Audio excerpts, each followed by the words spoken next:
All right, I'll call the meeting to order.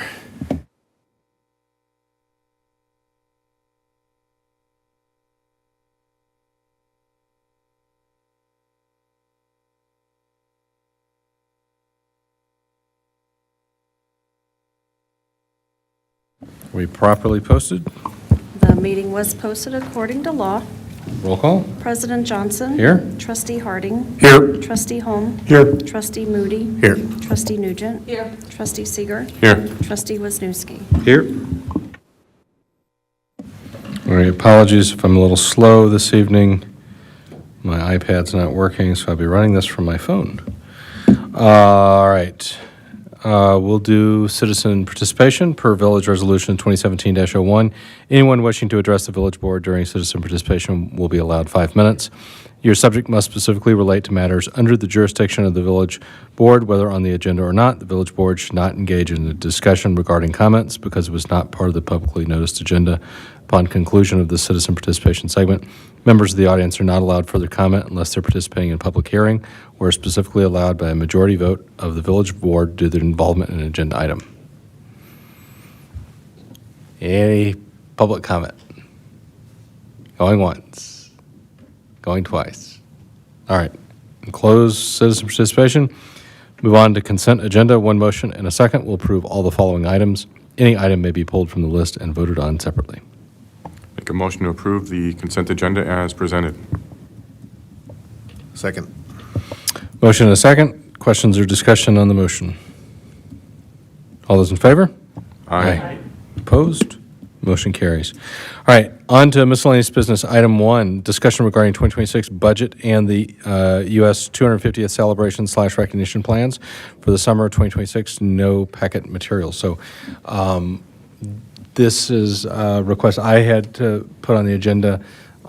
Dan has joined me with a number of other members of the community in talking about it. You may have heard the Lions Club is moving their summer activities from the 4th of July weekend to, I guess what will be Flag Day weekend. That's the carnival, the parade, and the fireworks. And so they're looking, in essence, to same Thursday through Sunday type, parade on Sunday, fireworks on Saturday. Or I guess Sunday. I'm not sure.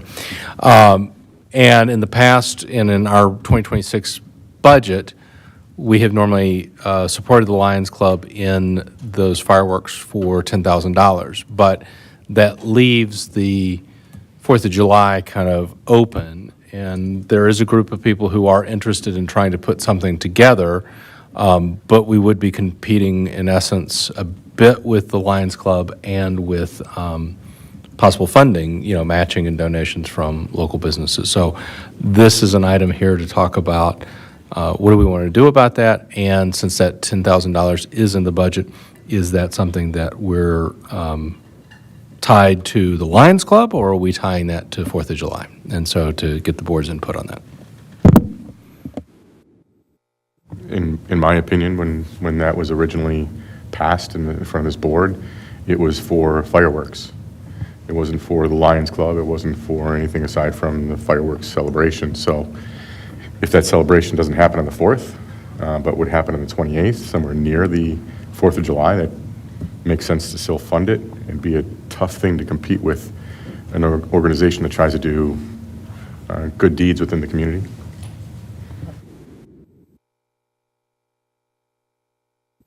It would be middle of the month, so not the weekend before. Other thoughts, commentary? You look like you were saying.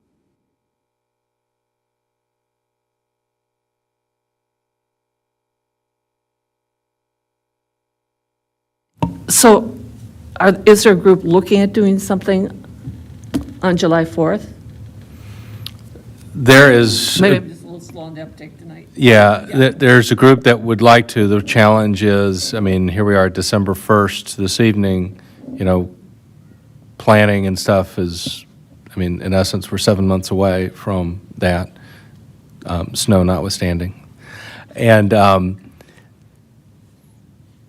trying to get somebody who's going to take the lead on that, I think, is going to be a challenge. And I am hesitant for that to be the village. We have plenty of things to do. And I also think what's great about that celebration is not that it's a government-run thing, it's a community thing. But I am one opinion. Matt, were we talking about changing the verbiage that that money wouldn't be just for fireworks in case we were able to spread it across the weekend? Yeah, so there was some discussion about should we, if it was intended, we had done I guess for those of you newer to the board, the $10,000 was requested by the Lions Club back during COVID. So they weren't able to have as much of a celebration as they normally do in taking the revenue. Our contribution to that has continued since then. And the question is the board's desire to have that be about the 4th of July celebration, or is it to be in support of the Lions Club? And if it is in 4th of July, it doesn't necessarily have to be fireworks. It could be anything about the 4th of July. Or if it's, no, we want to continue with what we've got, and we're going to, if the Lions Club's moving it, then we've got the $10,000 allocated in the budget, we're going to move it to that. So that's the question or discussion at hand.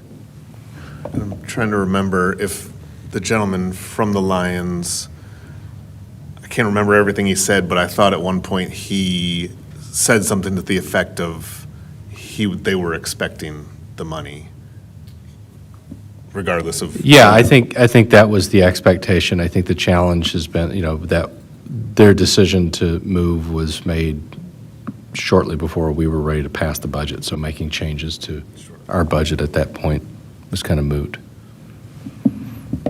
Yeah, for me, since there isn't another proposal on the table, right now, I would say the 10,000 would stay with the Easter Lions until we get another proposal.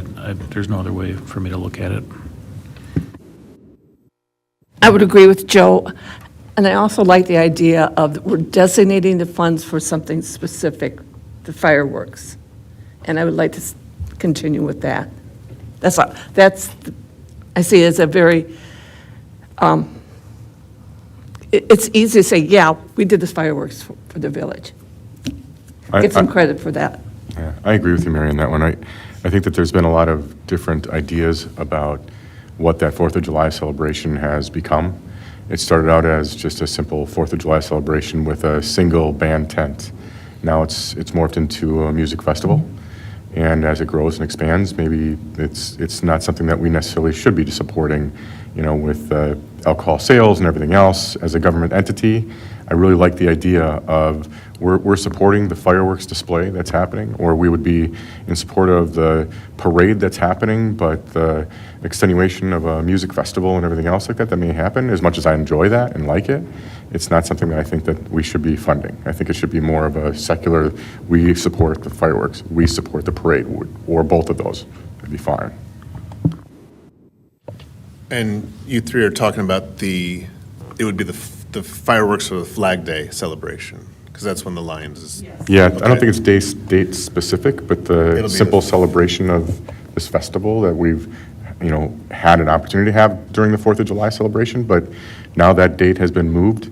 I understand that from the Lions Club, they've had some issues in just getting performers to be there, and not only for the music festival, but also for the parade itself. Bands are hard to book, and there are not as many as there used to be, so there's all these challenges. So 4th of July and the competition they have, that's one of the biggest catalysts that I've heard for this being changed. So I understand the reason for changing the date. Yeah, I'll be sad that there's nothing here during the 4th of July, but I think we'll all be able to get over that once we see what they do with that festival when they have the opportunity to have more people or more entertainment available to them.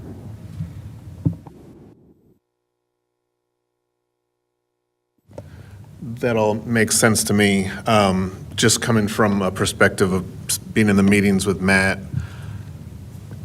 we don't know how the potential 4th of July celebration is going to go. Like Matt said, we aren't sure if there's going to be a point person to take it over. My only concern with offering the funds to the Lions, which I still think is a good idea. It's that if we end up having a 4th of July celebration, which I think the village would be kind of irate if we didn't, I know it's not just the village, but like where is all that funding coming from? And like the 10,000 would have been a catalyst for that. And I'm just speaking as a devil's advocate here, just to put ideas out there. But it's just the thought of if we are going to move forward with 4th of July, that's just my concern, is how we're going to pay for, or help pay for it, or help. We could always split it 50/50 and do 5,000 for one and 5 for another. But again, we need to understand what that July 4th proposal would be. Yeah, and it takes, I mean, I've never put anything on like the Lions have, but I know what organizing large events takes. And it's starting from the day after the last one ended. And this far into it, I think it's going to be really difficult for that group to do so. I'd love to support and help them if I can. And I hope we can do that as a village, but I think that, you know, and I'm not just saying this to be a part of the Lions money, but they're trying to put on this festival that's already in play. It's being organized now. It was starting to be organized from day one when they closed the doors on the last festival. They're probably pretty dependent on 10,000 and not 5,000. So I want to make a commitment to them to make sure that they can continue with their efforts. And if there's something that does come to fruition for this group, we would have to try and find some way, maybe some kind of funding if it's needed and if it's supported in another avenue from the village, if there's a potential for that. I'm not sure. Eileen, is there anything like that we might be able to scrape up some funds? Jason comes in with a truck that's under $115,000 and we can help somebody support it? I don't know. Yeah, I mean, it's hard to say right now because I don't know, obviously all the funds are spoken for in the 2026 budget right now. So it's hard for me to say whether we'll have surplus. The board could authorize using some fund balance if they really wanted to, but I would caution the board as to, if you do that, is it for the 250th or are you going to support both every year going forward? So it's something for the board to consider as you make that decision. Yeah, I think that's been something we've discussed in these couple of community get-togethers, is the challenge not only of organizing something, as you said, this late, but then continuing to do that and continuing that organization. And that's where I'm, I think that would, especially if it was funding would fall to us, which would prove extremely challenging. And I think it's just, the Lions Club, who have been doing this for how many years? 30 plus? Find it a challenge to organize anything for a parade on the 4th of July, and that's a reason of moving it. I think it's going to be a real big challenge for that group that I don't know if they've completely organized yet, but if a group that's been doing it for years and years sees a challenge and even continuing for a startup to jump in and make it happen, I applaud their effort, and I hope that something happens, but I don't see it, as being a very successful thing right now. I wish it would be, but I just don't see it. They've been doing it for over 80 years. 80 years? Mm-hmm. No, I think I would agree. The Lions Club is expecting the money. It makes sense to put it there. I don't think that necessarily locks us in for 2027 and beyond. Likely because of the organization and the work involved, it probably does. But I think we leave that decision open for 2027. Sounds like we have verbal consensus that we should just continue with the budget as is. So I don't think there's a need for a motion because we're not amending anything. So unless you need a motion. Okay. I don't think so, because when we budgeted, that was the intent of the budget, so. I would just add, I will, Eileen and I will have a further conversation with the Lions about, I think the aspect of it being publicly promoted as sponsored by the village needs to be done. We've made that request for a few years and it hasn't occurred, so I'm going to remake that request. All right, if nothing else on that item, item 2, consider approval of Main Street sidewalk design. Jason? Okay, just looking for any direction or approval from the village board regarding the new sidewalk we're looking to construct along Main Street, on the south side of Main Street, from the square to the east to the Overlook Ridge development. Part of the Overlook Ridge development is to also extend this sidewalk the width adjacent to their property of their lot. This is the final design that we've come up with. I did have the opportunity to meet with the 3 affected properties, either the property owners or a representative from the property owners. They were all invited to the meeting tonight as well, in case they had comments.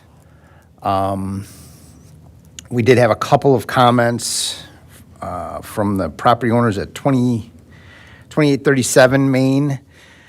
So they have a retaining wall that was recently constructed and this, by the way, is ES, so that's Walworth County right-of-way, working with the county to get an agreement from them to get the thumbs up to construct this.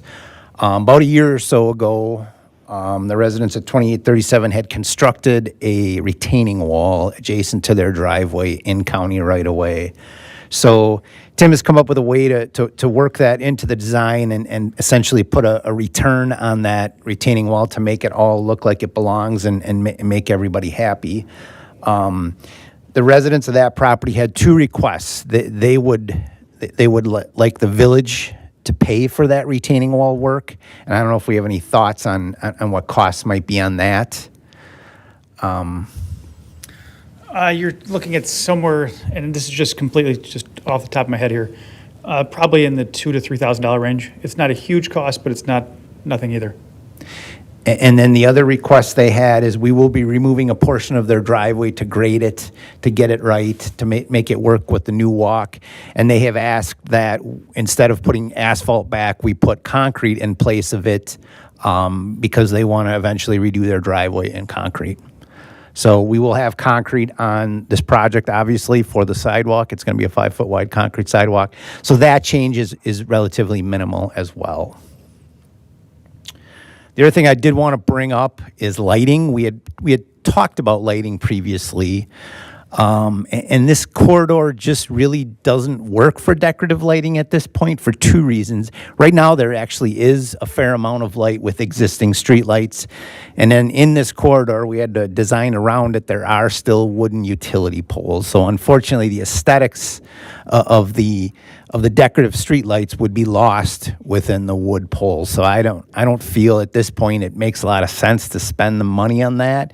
Maybe down the road, if and when We Energies decides to bury some of those utilities, that can be a discussion then. Am I missing anything, Tim? No, those are the major items. It's pretty straightforward. Design, the one intersection is a little bit wonky. Mill Street. Mill Street, the existing house is really right up close to the road, and so the sidewalk there is a little bit of a challenge, and we worked that out with the owners, and it'll fit nicely, but it's a little bit odd. It's not typical, I would say. We did present the owners of that property with a couple of different alternatives, and ultimately they chose the one that you're looking at. And they're good with the design on the retaining wall, it's just the funding. Correct. The concrete that they're requesting in the repair of their driveway really isn't that much of a stretch either, because it's kind of what our ordinance requires, is that the approach and the sidewalk in front of a drive is all supposed to be concrete, is that right? So any of the approaches are going to be in concrete. The portion that I'm talking about actually is behind sidewalk. So it's currently asphalt. They've asked for it to go back in as concrete because they want to replace their entire driveway in concrete. From a cost standpoint, though, it's pretty close to cost neutral. Just because you have all the concrete out there already, you're going to be doing the approaches. You just pour that the same way you did the approach. So that I don't think is a very big cost either way. Yeah, Chris actually texted me today. He wanted to be here tonight, but he couldn't because of work obligations, but that was his biggest concern. He just wanted me to make sure that you guys knew that, but you just already talked about it, so. I mean, $2,000 to $3,000 for this project is nothing. For a homeowner, it is a lot. So I think it makes sense, especially since this is a TID project, that the TID ought to be funding this to cover both of those costs because we're impacting their property. What about, back to the lighting, is there any way to make it easier that should We Energies want to bury that, and we ever did want to put in decorative lighting like conduit or pedestals or something to be ready for that? It would be tough at this point, just not knowing what their plan would be. I mean, I think you could try to take a shot in the dark, but I don't know that that's worth it either at this point.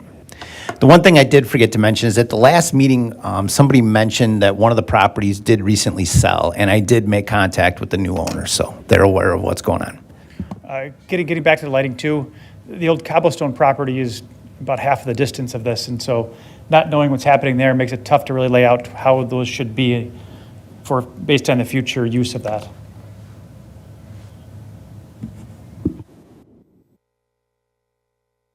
Are you getting engineering involved with that retaining wall? I know it's only about 1.5 feet tall, but, failure of a wall next to a walking path, I want to try and prevent that. Any kind of geogrid or anything be installed there? I have to look back at our detail if it's geogrid's in there or not. I know it's going to be installed per manufacturer's recommendation. Typically, those geogrids start at about 3 feet high, so I don't really know that there's much there to do. If it were to get knocked over, you just put the one block back up. It's pretty small. Tim actually does have a detail in the drawings for it, so we're not just going to leave it up to the contractor, I guess.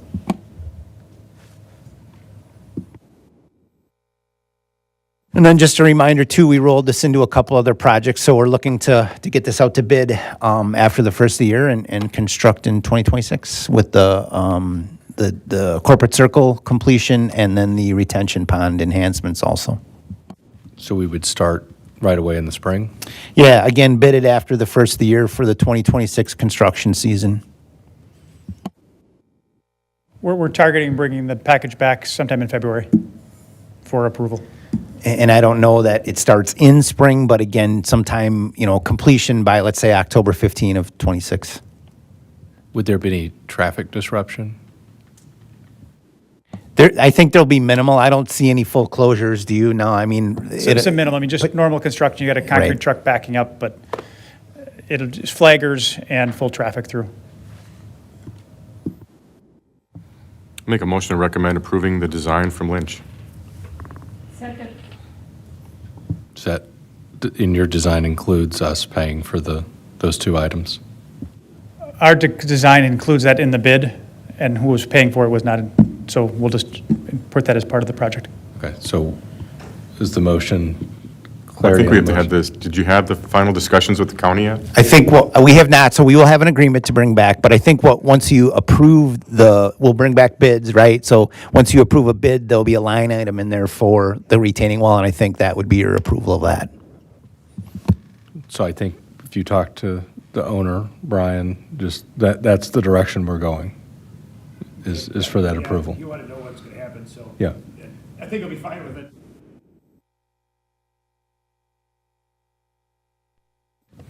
All right, so we have a motion and a second. Any other questions or discussion? All those in favor? All right. Opposed? Motion carries. All right, thanks, Tim. Oh, I guess you got the next one, too. Consider approval of Honey Creek Nature Area improvements. So Vicky and Dan and the Park and Rec Board have been busy meeting with Tim.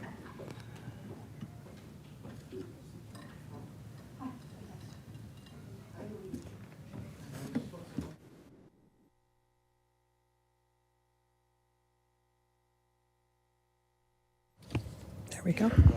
Not that short.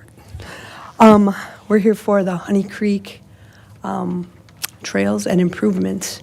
And if you can see those pictures, the ones on the far left, it looks really, really cool. I think it's going to be a great addition to the village. I'm super excited about it. I know everyone on our Park and Recreation Committee is super excited. This has been a really fun project to work on.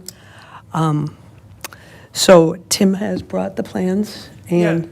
Go ahead, if you want to go ahead. Yeah, let me kind of walk through kind of how we got to where we are. Because it was a really fun interactive process, I would say. This is probably the best, the exhibit up there is probably the best thing to see, to kind of showcase the thought process. In the lower left-hand corner, there's some pictures of some stone outcroppings along in this case, a pond. In our case, it'll be a pond and the creek. The two areas where we're looking at putting those is the cross-hatched area. So on the west side of Mill Pond, there's kind of a little fishing spot there where we wanted to set up a little spot with a flat area with some stones that walk right down and kind of taller flagstones that you can sit on, use as seats, but also fish off of. And then the area called the pond of the creek itself, right before the riffle that flows right underneath Church Street. That area there too, there's a large seating area there where we're going to put some flagstones up right adjacent to the waterway. Per DNR rules, it has to be above the waterway, but can go right up to, so we will be right at the water's edge there with some levels of stones kind of building up as little seating areas. So we're excited about that process. The trails themselves, you can see the red and the blue and the purple. Those trails are mostly taken from trails that were put in back probably, what, Jason, 20 years ago?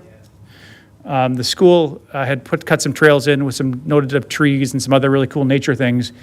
And we initially surveyed this trying to figure out how do we get trails through there, then came back the fall of last year, and all of a sudden Mike and I were walking and said, boy, that's the trail, you can see it. So we had a survey crew come back out and trace those so that we could have those in the right spot and kind of follow the previous work, but also had to make sense. There's less clearing. It's just easier to get through. The other items I want to talk about is we're going to upgrade the parking lot. It'll be asphalted. It's in a kind of a north-south direction, but also has future expansion available to the south. So you get that kind of big open area. We've got a future potential pavilion put out there to the south, a play area, as well as possibly some bathrooms in that area as well. Not part of this project, but kind of as a future layout as we're kind of looking at the overall. The last item we added, and we're really pretty excited about this, is we're trying to figure out how do we get access from the north. So if you're coming from the Village Square, how do you get to this thing without going all the way to Mill Pond and then having to walk back? Because just from activating and getting people here, how do we get down there? There's a big challenge there of A, a lot of trees, B, that's a big wetland area there. So we have to get over that. So what we've got proposed is a boardwalk. You can kind of see a square just there. That's a 24 by 24 foot kind of elevated pad. So we'll have some seating out there, some other things, kind of like a lookout area in the trees because it'll be about 6 or 8 feet up. And then from there, that same boardwalk extends all the way to the west and then to the north as well. There's kind of a crossed area. You can kind of see a big, right at the top of the screen, there's a big hatched area. That's kind of a lawn area. You see it out there today when you drive past, but it's just that area right there. This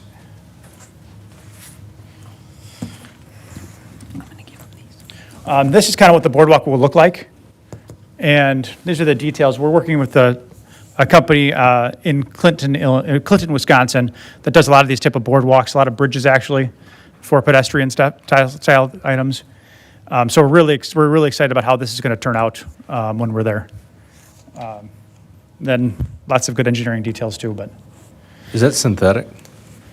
we've talked about doing a Trex type or composite type wood, just from a maintenance standpoint. Budget-wise, that's the old budget. Do you have the? Oh, she's pressing. Oh. So she's got it. Budget-wise, we're at about, is it 8? A little over 8. Yeah, a little over.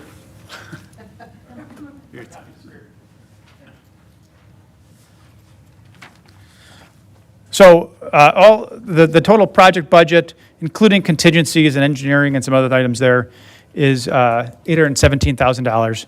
Our grant, I believe, was in the $900,000 range, so we get 50% funding up to that amount. So $458,000 is funded by the DNR grant itself. So it's up to 50%. So it's, if we spend less, we get less grant money up to that 458 number. Vicki, is there anything I missed? Yep. Good. Something you don't know about. So the amount we have budgeted is an 80%, 20% match. So we miscalculated the So- amounts for the village. What we have, Eileen confirmed this, we have, in fund balance, we have $200,000 designated for this project, which essentially gets us a $400,000 project at a 50-50 match, right? So the question is do we want to continue with this design or some rendition of? But that's where things sit today, is we have $200,000 earmarked for it to essentially to get us a $400,000 project.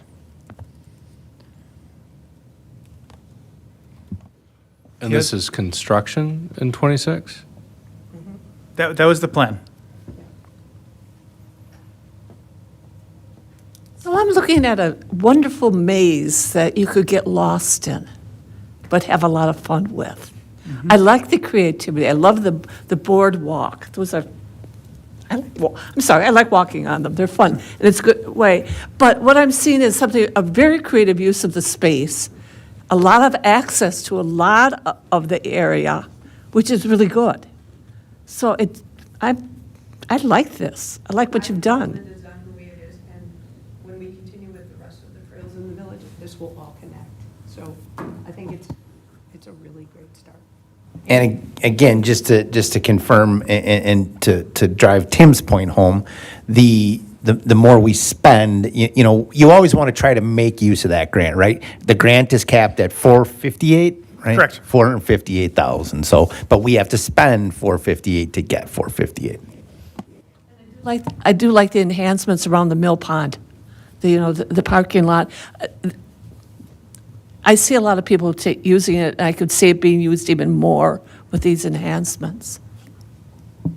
I think one of the coolest parts is that you can walk from the square down and come right across on that boardwalk, and then have that platform right there, because that's what's going to get your attention. People are going to see that, and they'll be able to access it right there. One of the things we've done as a board is the connectivity, the walkability of our community, and this just speaks volumes to exactly what the direction this board has always been given to try and head in that right direction. Tim, I love the idea of those rocks. Let's just make sure they're real big, heavy ones.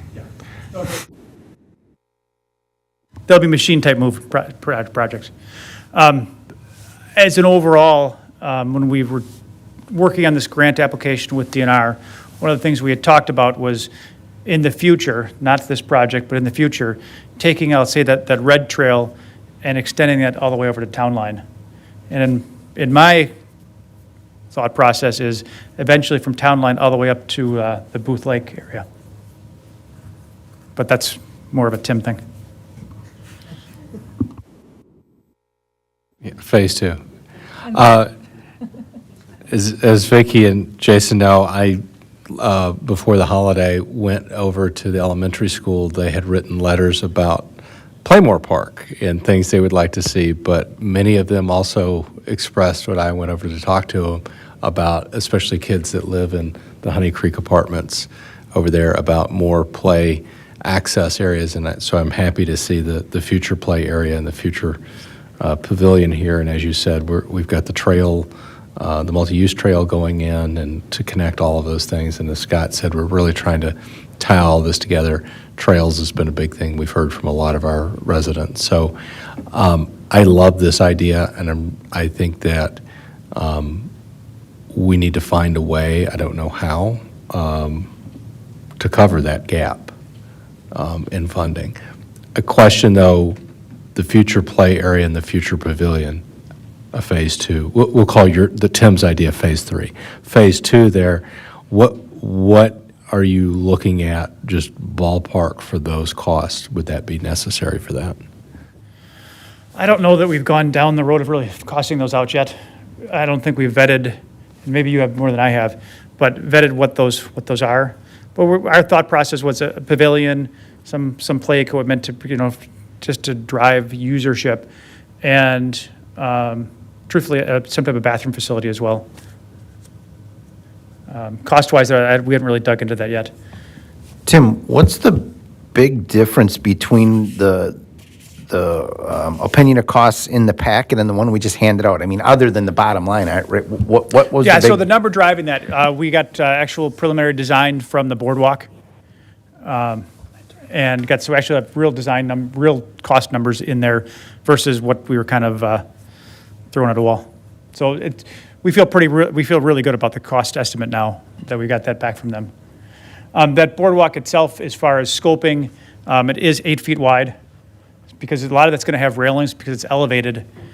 We needed it to be wide enough so you can have a couple people walking together in groups and whatnot. Handicapped accessible, which I also like. Correct. Yeah, so we did run the slopes, and when Mike was designing, we kept it within ADA limits with landings and whatnot, so that somebody could take a wheelchair or other accessible item down there. And you're calling out design, is some of that already taken care of in what we've done, or is that additional design? That would already be a part of an existing contract. Okay.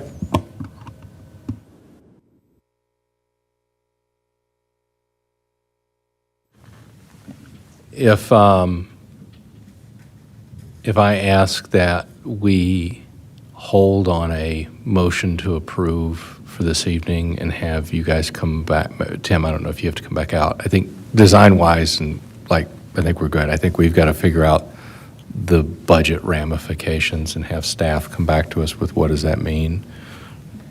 Is that going to be a challenge? Is it going to put us behind, or? No, we're in really good shape for bidding right now. I mean, we're sitting here December 1. Ideally, I'd like to have it hit the street sometime in January. But timing-wise, we're absolutely fine. And then I'm picking out for a question since you're here, because I don't want to make you come back, but just as an idea, I was just looking at your numbers, so my eye goes to the big numbers. I love the boardwalk. However, if I take that boardwalk out, that cuts with contingency, I'm getting close to that 200K number. If there's a challenge for us in being able to fund this full thing, is that something we can come back and do later as a separate project in a future year? I have to look at the grant to review that to make sure we still get the grant. I mean, yeah, of course, yes, you could do that separately. The question is, can we still get the grant funding and maintain that? And that's what I've got to do some research on to be able to tell you that answer. So from an engineering standpoint, yes. From a grant and DNR rules, okay. Yeah, absolutely. Okay.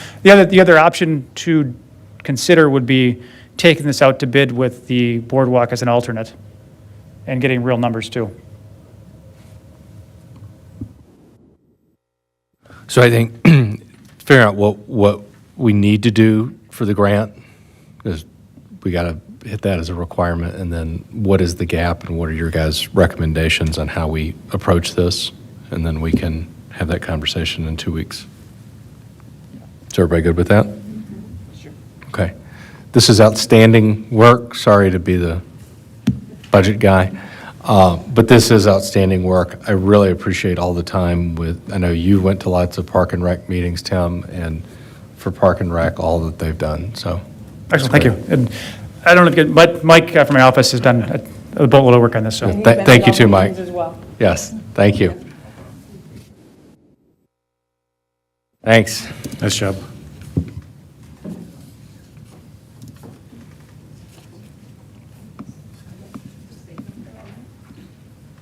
Are you still here? Yeah, that's okay. You hadn't been here in a while, so I think you were here last time, though. So item 4, consider approval of design proposal for Town Line Road. So Jason or Tim, which of you want to? Go ahead, Tim. So design proposal, Does not include construction management, as this is a 2026 design and 27 construction. So we're just getting the design ready in the 2026 calendar year. Straightforward, some utility work as far as some adjustments, some hydrant work, I believe, and then just a pulverize and overlay type of project. It is kind of different from the projects we've been doing recently, and this really is a pavement project.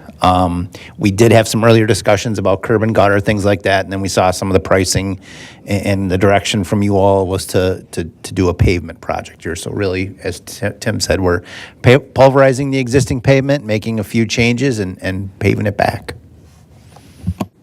And this is something that can get done when school's out of session. It's going to have to.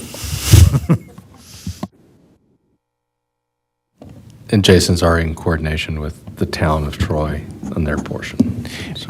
We don't normally try to call out a window for projects because then, we like to give the contractors the most opportunity we can, but in this case, we have no choice. It has to be done when school's out. Yeah, and to that end, with the timeline of this, with 26 design and 27 construction, we'll be on the streets early, so we'll be able to kind of get our slot with the winning contractor at the time. Make a motion to approve the design proposal from Lynch. Second. All right, we have a motion and a second. Questions or discussion? All those in favor? Aye. Aye. Opposed? Motion carries. Thank you. Thank you. You don't have another one? Oh, wow, all right. Thank you. You want to buy a truck for us?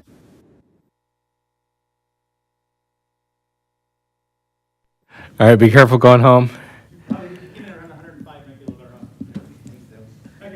Good night. All right, item 5, discussion and direction regarding ordinance 366-8, loud and unnecessary noise. Chief. All right. A couple weeks ago, we got a complaint regarding construction being done, and they were upset because it was happening on Saturday and Sundays, and they thought that Sundays weren't allowed, but what they found when they Googled it was the specs for that Jason had when a construction project was being done for the village.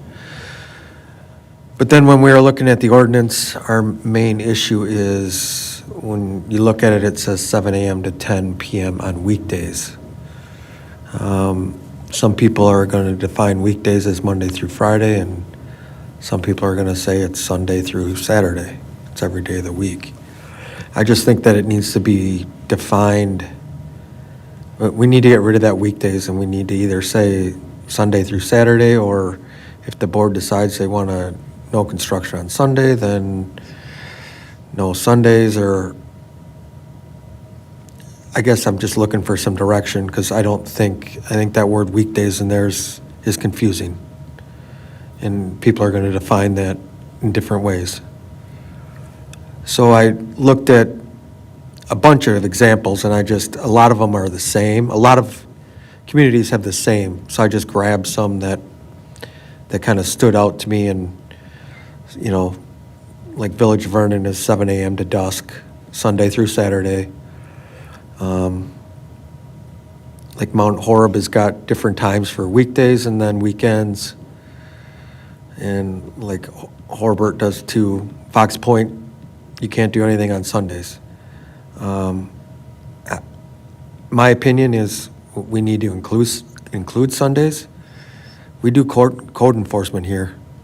Sometimes we're requesting people to replace their roof or siding or whatever, and if they're doing it on their own and not hiring anybody, usually Monday through Friday they're working, and having people come home after work and try to then do stuff on their house just doesn't work. So they put their time on Saturday and Sundays to get those projects done around their home, especially if it's like a roofing project and you have 3 or 4 buddies come over and you want to knock it out in a day or 2 days, Saturday and Sunday.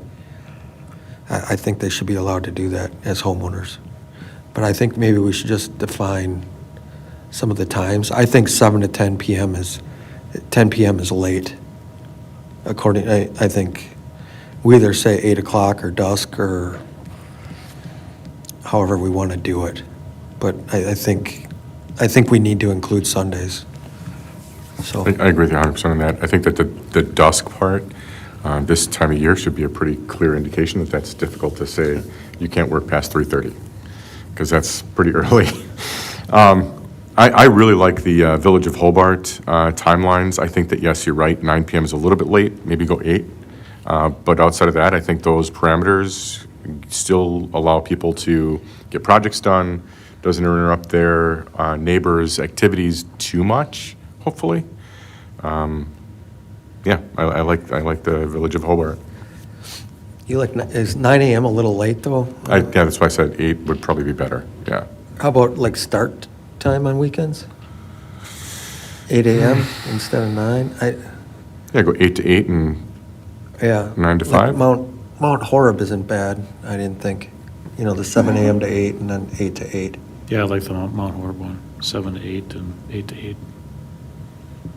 Weekdays, 7 AM to 8, just in case they have like a construction crew coming in. That's what I was thinking, the difference of knowing the construction crews want to get in and get out, but also you don't know the neighbor's sleep schedule. So like, does 7 AM make sense on a Sunday, or? I don't think does, on a like, Sunday, 9 but I a.m.? think during the weekdays, 7 AM is fine. Definitely. But I think weekends, my opinion, 8 AM. Should we put, should we put, instead of weekdays and weekends, should we put how it says the actual day? Monday through so Friday, someone doesn't yes. think like a Monday Yep. holiday is a weekend. Yeah, I'm glad that we're clarifying this, and I agree with the direction where you guys are going to. I think we have one set of complaints on a very specific construction project that we know the details of. Setting that one aside, we haven't had much of a problem. So I want to make sure, to your point, Chief, that we're not making it difficult and onerous for homeowners to maintain their homes. I would much rather my neighbor inconvenience me for a weekend or two with some noise to know that they're keeping up their property as opposed to letting it get to disrepair. So I think this is good, and having it on weekends and trying to be, mindful, though, that people want to have some rest time as well. Since we're discussing this, I'm going to bring this up. This came up on Thanksgiving. There were people working at Overlook Ridge on Thanksgiving, and we took complaints as a police department, wondering why they were working on a holiday, and we told them we couldn't do anything because of our ordinance. When I was looking at these ordinances for these other communities, there were some that said you couldn't do anything on a holiday, but I don't know if we want to go there or not. I'm just bringing it up because we took 2 phone calls on Thanksgiving of construction going on at Overlook Ridge. Were they complaining about the noise? They were complaining about the hammering, and yeah, And they were in the area to have been able to hear it? across the street. Okay. And they were upset because it was Thanksgiving, and why do they have to listen to that on Thanksgiving Day? I'm just bringing it up just because I saw it in other communities when I was going through the ordinances, that they had some holidays that you couldn't do anything. And I didn't know, like, if we define those holidays or not. Just leave it alone. I'm reluctant to go down the holiday path. I am too. Because, as we've talked about, that might be the only time somebody can get to a project. Right. Who's working the rest of the time. If there was 50, 75 calls, I might take a little more. And that, we've never gotten a call like that before. This is the first time I've ever seen it. But I just want to bring it up that they were doing Maybe they were, maybe two they're scrambling. 2 residents. Maybe they're scrambling a little bit to beat the winter weather. Yeah, I think so.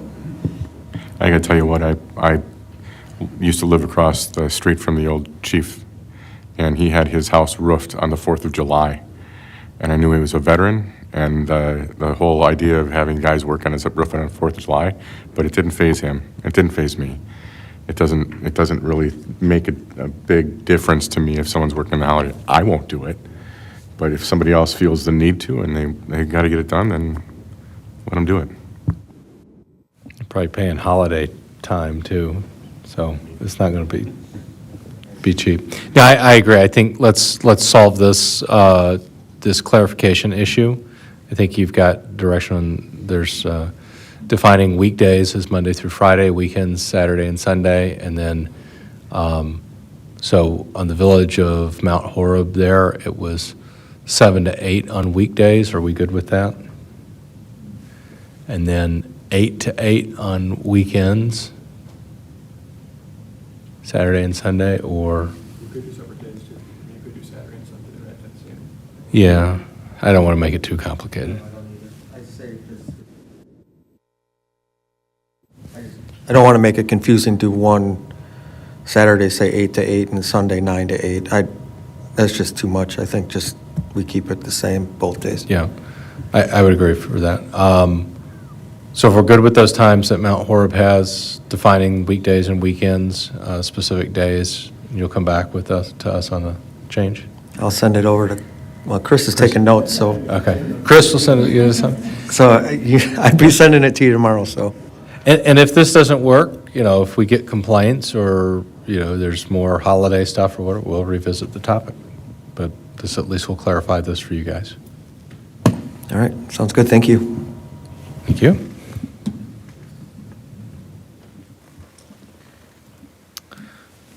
All right. Item 6, consider approval of DPW truck 4 replacement. Jason? Okay, this is a scheduled replacement. We're looking to replace a 2011 small dump truck. It's currently an F4 or an F550.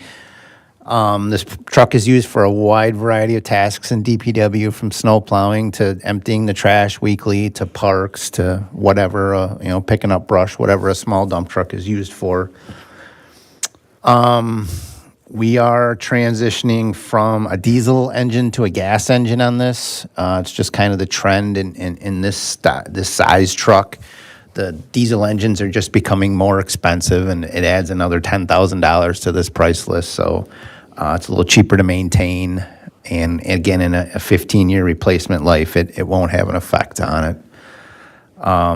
Recommending the purchase through the truck chassis through Ewald, which is where we purchase the squad cars. That's state municipal pricing. And then the upfit of the equipment, the snow plow, the body, the salter, all those sorts of things through Monroe Truck Equipment, who built our previous truck and our bigger snow plows. Just looking to get it on order, and the chassis is a 6-month out, a 6-month build, to have it in service by November 1 of 2026. And I should mention too, so we had budgeted $100,000, and the pricing, as you can see, came in at just over 115. We do have some surplus funds in a fund balance account for DPW equipment purchases. I think what we could do is take the funds from there, and then I'm very confident that this truck will sell for more on auction for more than the $15,000 shortfall, and then we just put that money back in that account after the new truck is in service. Hopefully a year from now. So you'll use the 2011 through this winter? Correct. Make a motion to recommend authorizing the purchase of the replacement truck for DPW. Second. Questions or discussion? All those in favor? Aye. Opposed? Motion carries. On to staff reports, Fire Chief's November 2025 report. Any questions for Scott? Scott, anything we should highlight?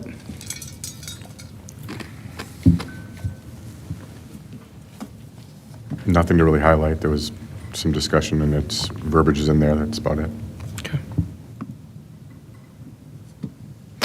All All right, committee reports. First one's East Troy Area Emergency Services minutes from October 16th. Any questions there?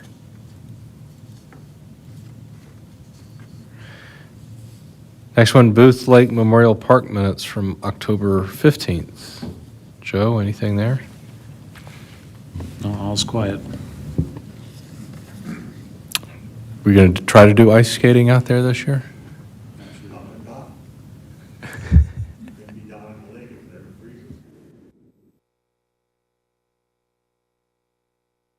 Okay, so then we do have a closed session, so this preliminary, this is, I guess, my verbiage here to kind of explain why we're doing closed session.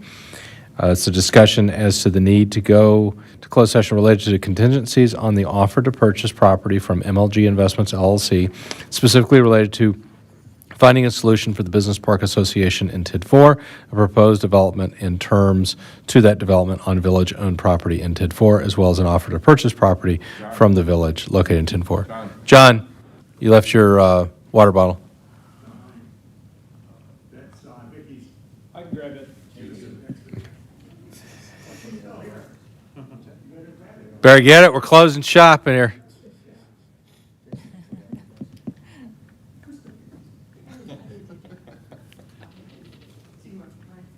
Good night.